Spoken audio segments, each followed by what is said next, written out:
Greetings, my friends, and welcome back to our Standing Watch program. How many of you have heard of Babylon mystery? How many of you have heard of the mark of the beast? I venture to say that most of you probably have, but do you also know what those terminologies mean? What do they represent? What do they stand for? Now, I have been confronted recently with all kinds of speculations as to what these things mean. People are saying that the mark of the beast has to do with an electronic chip which is placed under the skins of people, and only those who have that chip are allowed to buy and to sell. And when it comes to Babylon mystery, which of course is described in the book of Revelation chapter 17 as a woman, a fallen woman riding a scarlet-colored beast, they say, oh, that's the state of Israel, or that's the United States of America, or they even say that this is Islam. But my friends, none of these ideas are true.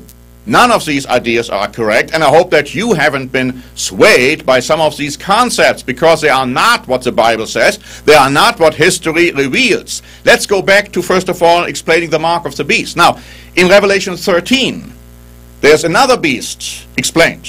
John sees in a vision another beast. That beast in Revelation 13 is not the same beast, necessarily, which is described in Revelation 17. For one thing, the beast in Revelation 13 is not ridden by a woman. It's not called a scarlet-colored beast. But the heads are identified. Now, that beast in Revelation 13 has 7 heads and 10 horns, as the beast in Revelation 17 does have 7 heads and 10 horns. But the meaning is different. In Revelation 13, the beast is described as looking like a bear and a lion and a leopard. And you have to go back to the book of Daniel to see what's meant by that. Because you see, in the book of Daniel, Daniel sees in visions animals, beasts.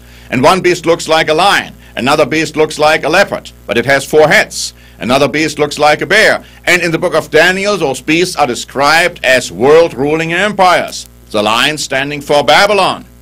The bear standing for the Medo-Persian Empire.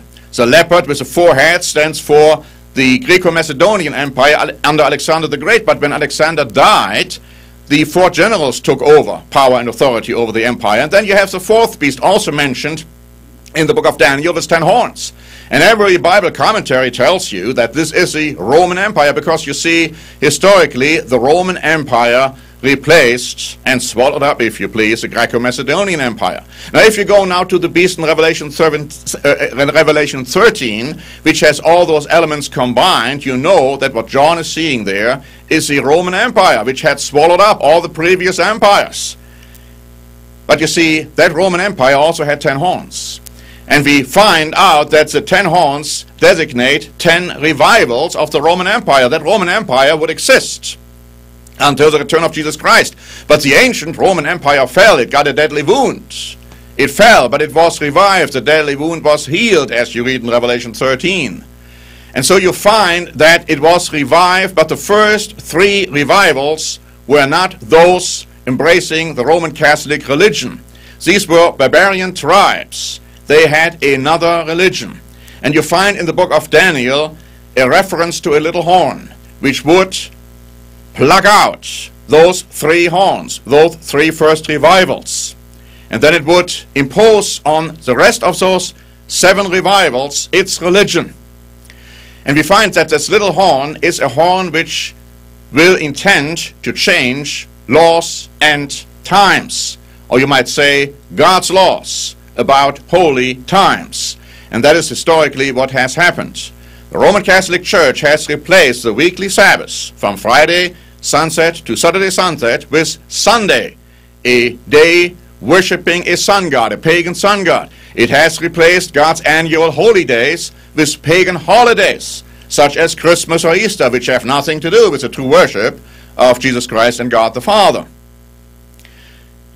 Historically, people who were unwilling to accept that change, who would not want to work on the Sabbath, would receive persecution. Those people who accepted that change, these are the ones who received the mark of the beast. See, it's being taken on your right hand and on your forehead. See, with your forehead you think, and with your right hand you work. And those who accepted that mark, they were willing to work on the Sabbath, and of course they didn't work on Sunday.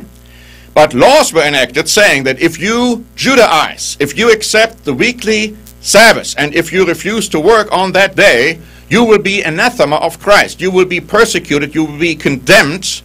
You are no longer part of the church, and then those people would be turned over to the civil authorities. And you can imagine what the civil authorities did do to those people. You see, my friends, the Bible also says that God's true people who are willing to keep His laws also have a sign on their foreheads and on their right hands. It is a sign identifying them as the people of God. And this sign is also identified as keeping the Sabbath and the holy days. God says in the Old Testament to ancient Israel, this will be a sign if you keep my Sabbath. But you see, those who accept the mark of the beast, they have rejected God's sign, and they have embraced man's mark. But God is very angry about that, and He says that those who have that mark, God will pour out His wrath on those people when He returns. Going now to Revelation chapter 17, we find that the woman is riding 7 heads of the beast. See, the 7 last resurrections. You see, the Roman Catholic Church, which is identified by that woman, it never had anything to do with the first 3 revivals of the Roman Empire. You see, the mystery Babylon, that fallen woman in Revelation 17, is identified. It's identified as a city, a great big city ruling over others, the nations, but it's also built on 7 hills. Now you tell me what great city there is which is built on 7 hills. What religious city? Because you see, in the Bible, a woman is many times referred to as a church. You see, the church of God is referred to as the virgin. But then you have a counterfeit church, and that is referred to as a fallen woman because it has fallen away from true Christianity. Again, historically speaking, Justinian combined East and West Rome at the time, and after that you had suddenly a collaboration between church and state. You remember Charlemagne, Charles the Great. He was crowned by a pope and became the emperor of the Holy Roman Empire. Why holy? Because now you had a collaboration between church and state. And then you had Otto the Great, who was also crowned by a pope, and he became the emperor of the Holy Roman Empire of the German nation. And so you had 7 revivals. The last one is coming to existence now as we speak. And in the book of Revelation, we find that there are going to be 10 nations, those 10 horns of that beast. And they will rule together at the time of Christ's return, but they will give their power and their authority to the beast, that charismatic leader, that military leader.